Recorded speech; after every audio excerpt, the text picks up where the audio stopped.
Hello friends, welcome to my YouTube channel team Aman Chawla. आज मैं आया हूँ ऋषिता मैनहट्टन प्रोजेक्ट पे। ये project Gomti Nagar extension sector 7 में है और जिस लोकेशन में ये प्रोजेक्ट है, इस लोकेशन में और भी अदर कंपनीज़ के ओमैक्स के कम से कम 4 से 5 प्रोजेक्ट हैं रेजिडेंशियल। एक ओमैक्स का कमर्शियल प्रोजेक्ट भी है हजरतगंज नाम से। आपका ऋषिता मैनहट्टन तो है ही ये प्रोजेक्ट यहाँ पे। तो टोटल इस एरिया में अप्रॉक्सीमेटली 7 से 8 रेजिडेंशियल प्रोजेक्ट्स चल रहे हैं। तो पहले इस लोकेशन पे ऑलमोस्ट वही सेम लोकेशन है जहाँ से international cricket stadium, police headquarters और आपका dial 100 office, Sultanpur road, approximately ये सब चीज़ें आपको 1.5 से 2.5 किलोमीटर के डिस्टेंस पे आप सारी चीज़ें एक्सेस कर पाओगे।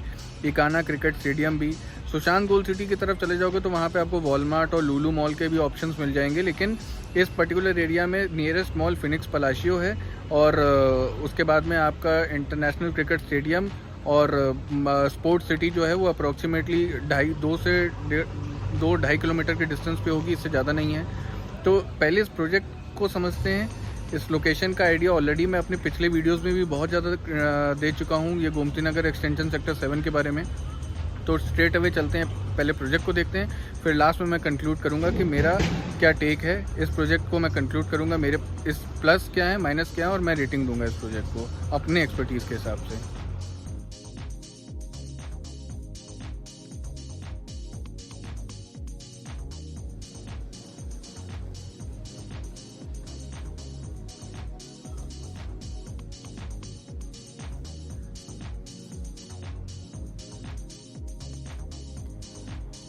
ये 4 BHK प्लस सर्वेंट रूम का सैंपल अपार्टमेंट है जो साइट पे बना हुआ है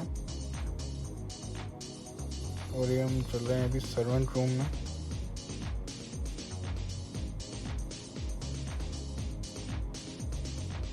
ऑलमोस्ट अप्रोक्सीमेटली 80 फुट के आसपास का एरिया मिलता है।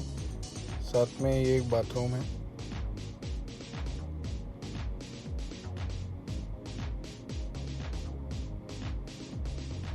और ये जो डोर आप देख रहे हो ये एक्चुअली कनेक्ट करेगा through the balcony direct kitchen में। ये मेन एंट्रेंस है इस 4 BHK अपार्टमेंट जो कि लगभग 2750 square foot 2750 square foot area में बना है। The room size approximately is 14x12। ये गेस्ट बेडरूम है। इसमें बालकनी नहीं है, आपको विंडो मिलता है फॉर नेचुरल सनलाइट। और ये अटैच बाथरूम, इसी में वार्डरोब एरिया दिया हुआ है। This is the wardrobe space.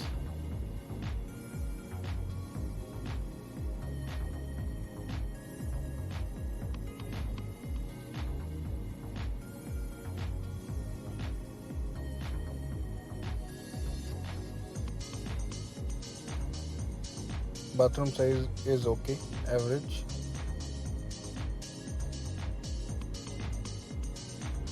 अभी हम आते हैं अपना ड्राइंग एंड डाइनिंग एरिया में। ये है ड्राइंग एरिया, बहुत spacious drawing and dining lobby है। लगभग 300-325 फीट का ये पूरा एरिया है और ये ड्राइंग लॉबी के साथ में इतना बड़ा बालकनी स्पेस मिलता है। क्योंकि साइट पे अंदर हर टावर में कुछ ना कुछ काम हो रहा था और बहुत बड़ी साइट है तो अंदर जाना मुझे सेफ़ नहीं लगा, इसलिए मैं सैंपल से ही शूट कर रहा हूँ।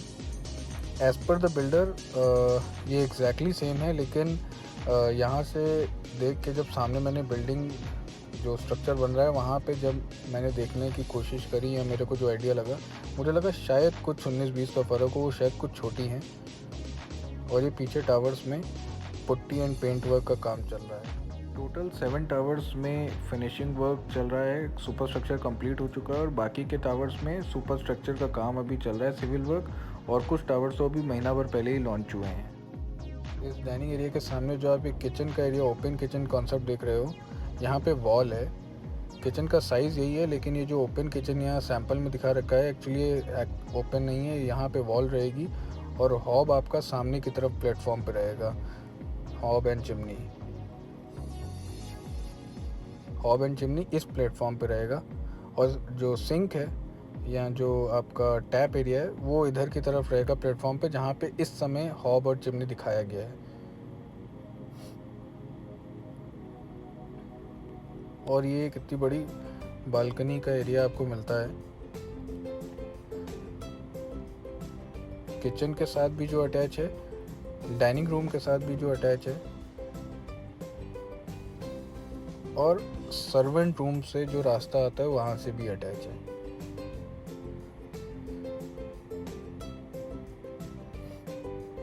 ये सर्विस बालकनी भी कह सकते हैं और लेजर बालकनी भी। कुछ पार्ट इसका एज अ सर्विस बालकनी आप यूज़ कर सकते हैं, और जो डाइनिंग एरिया के सामने वाला पार्ट है उसको एज अ लेजर बालकनी आप यूज़ कर सकते हैं।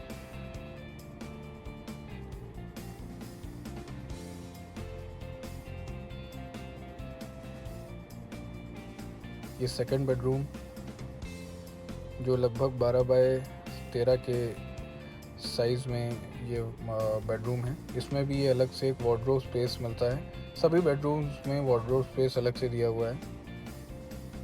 ये अटैच बाथरूम,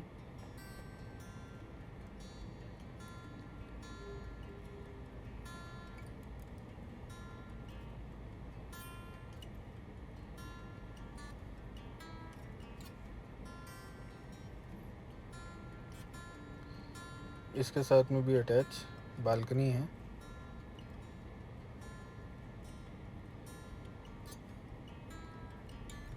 शेयर्ड बालकनी है जो ड्राइंग रूम के साथ भी एक्सेस की गई, मैंने अभी दिखाई दी जाके। ये कॉमन वॉशरूम है जो डाइनिंग रूम से, लॉबी से भी गेस्ट भी एक्सेस कर सकते हैं और बेडरूम से भी अटैच है।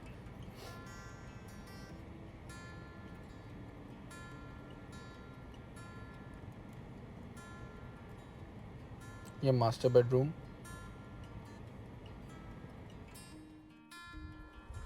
इसमें वुडन फ्लोरिंग रहेगी।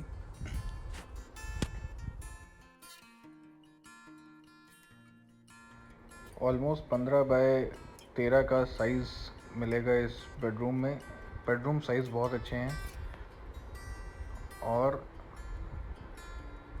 ये वार्डरोब स्पेस है, दोनों तरफ ये वार्डरोब स्पेस मिल रहा है। और इस बाथरूम में फाइनली 4 BHK में बाथ टब का एक ऑप्शन है।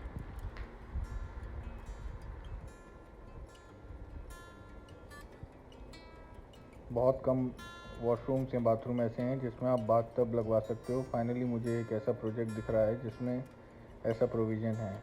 और the highlight of this bedroom is ये balcony. Look at this balcony size, huge.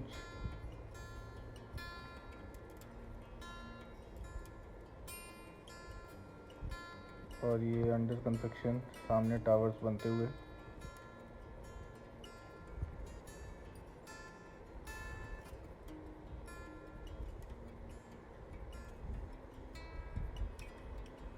अब ये फोर्थ बेडरूम की तरफ चल रहे हैं जिसका साइज़ अप्रॉक्सीमेटली, जो अंदर का कारपेट एरिया आपको अप्रॉक्सीमेटली मिलेगा वो 12 बाय लगभग 12.5-13 का एक यूजेबल स्पेस अंदर का मिलेगा आपको। लगभग 2.5 फुट का रनिंग स्पेस एक तरफ, और ये वार्डरोब सेक्शन है।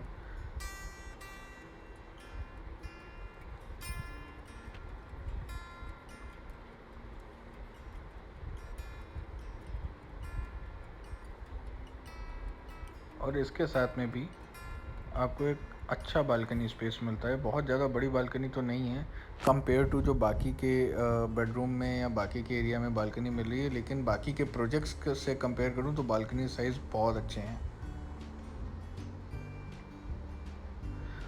और ये जो वॉशरूम मैं पहले भी कवर कर चुका हूँ, ये कॉमन ड्राइंग रूम लॉबी से भी एक्सेस किया जा सकता है और इस बेडरूम से भी अटैच है। साइट पे 3 BHK का भी एक सैंपल बना हुआ है 1750-1800 स्क्वायर फुट की रेंज में। आप वो भी जाके साइट पे कवर कर सकते हैं। ये रिश्ता मैनहट्टन की कुछ स्पेसिफिकेशंस, एमिनिटीज़ जो बिल्डर प्रोवाइड कर रहे हैं इस प्रोजेक्ट में।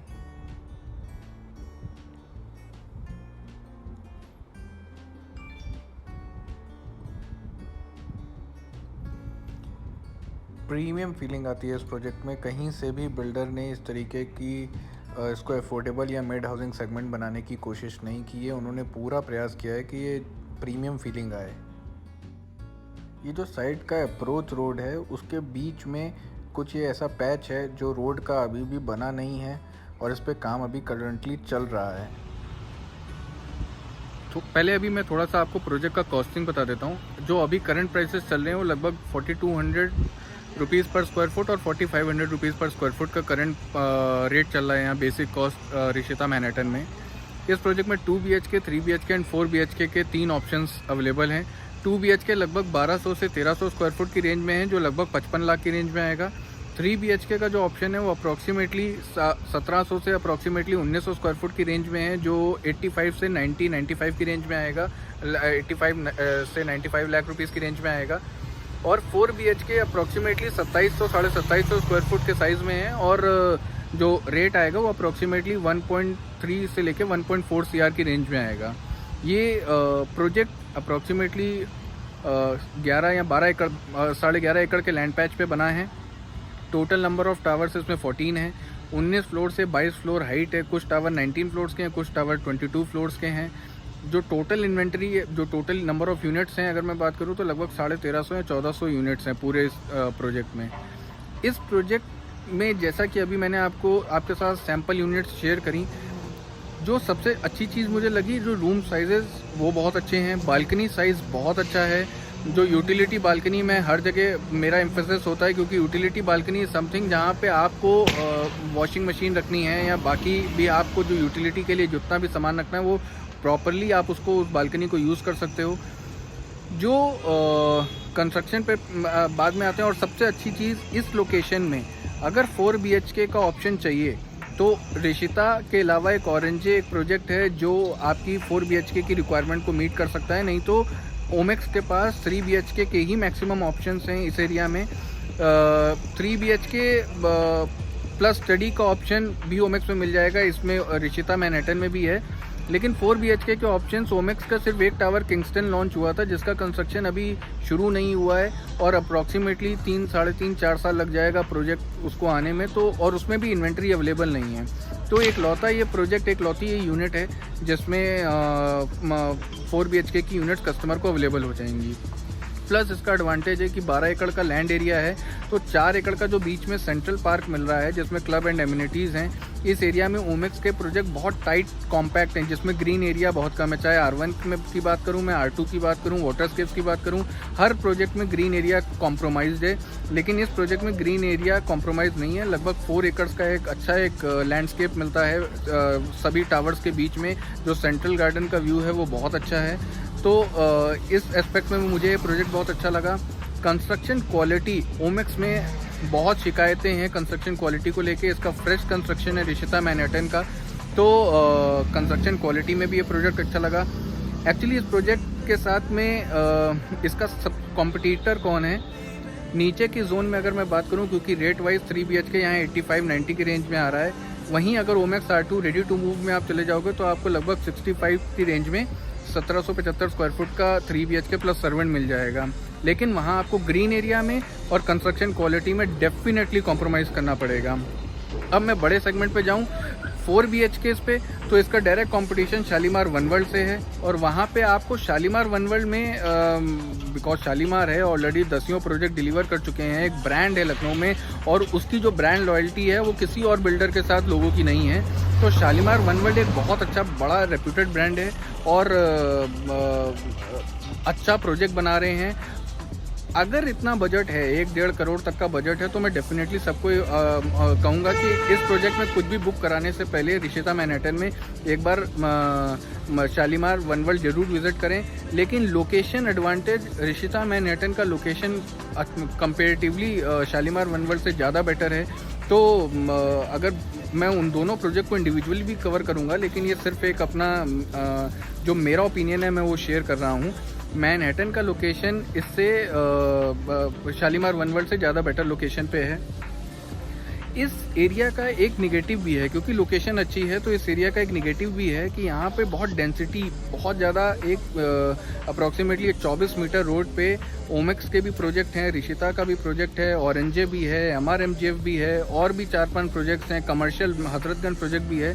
तो सुबह मॉर्निंग आवर्स में और इवनिंग आवर्स में डेफिनेटली कुछ ना कुछ मुझे ऐसा लगता है कि जाम का प्रॉब्लम, ट्रैफिक का प्रॉब्लम ज़रूर होगा आने वाले 3-4 साल में।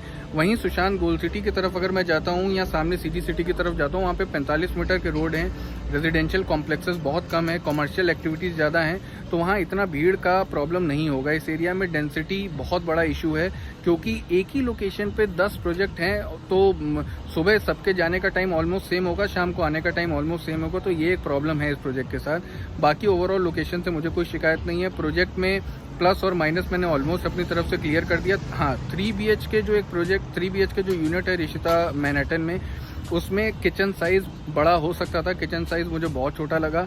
एक इतनी बड़ी यूनिट जो 90 लाख रुपीज़ की है, उसमें 3 BHK का साइज़ अप्रॉक्सीमेटली 2 फुट का एक रनिंग स्पेस बीच में मिलता है चलने के लिए। अगर 2 या 3 लोग हैं एक ही साथ उस किचन में वर्क कर रहे हैं तो कर ही नहीं पाएंगे, बहुत कॉम्प्रोमाइज़ किचन थोड़ा अच्छा कर सकते थे। अदरवाइज़ इस प्रोजेक्ट को मैं आउट ऑफ 5 3.8 रेटिंग देना चाहूँगा। जो मैं पॉइंट्स काट रहा हूँ इस वजह से कि 1400 फैमिली इस प्रोजेक्ट में रहेंगी लगभग, और 4 एकड़ का पार्क उनको मिलेगा। हालांकि बड़ा पार्क है लेकिन छोटा लगेगा। और दूसरा, इस लोकेशन पे इतने प्रोजेक्ट्स हैं कि लोकेशन पे आसपास में इतनी भीड़ इकट्ठा हो जाएगी आने वाले 5-6 सालों में। मुझे ऐसा लगता है कि वो मज़ा नहीं मिलेगा, वो जो एक लग्जरी फील या एक वो प्रीमियम फील जो है वो नहीं मिलेगी। और तीसरा, पोजीशन रिशिता कुछ भी मैनेज, हालांकि बड़ा प्रोजेक्ट है, 16 एकड़ पे 11 एकड़ पे बन रहा है, 14 टावर्स हैं, 22 फ्लोर की बिल्डिंग्स हैं, लेकिन फिर भी मेरा ऐसा मानना है कि अगर पोजीशन अभी शुरू कर दिया होता इस साल तो बहुत बेटर रहता। लेकिन क्योंकि पोजीशन अगले साल से शुरू हो रहा है और ये प्रोजेक्ट ऑलरेडी 5-6 साल पुराना है, तो सिर्फ इन कारणों से मैं पॉइंट्स काट रहा हूँ। बाकी इस प्रोजेक्ट की खासियत भी मैंने आपको बता दी और किससे क्या कंपटीशन है वो भी बता दिया। बाकी इंडिविजुअल प्रोजेक्ट्स को भी मैं अलग से ओमेक्स R2 को भी कवर करूंगा और शालीमार वन वर्ल्ड को भी कवर करूंगा आने वाले कुछ दिनों में। तो मेरे वीडियोस को प्लीज़ फॉलो करें, मेरे चैनल को फॉलो करें और मेरे वीडियोस को लाइक करें। और अगर आपको मेरा कंटेंट पसंद आ रहा हो तो मेरे चैनल को प्लीज़ सब्सक्राइब करें। Thank you so much.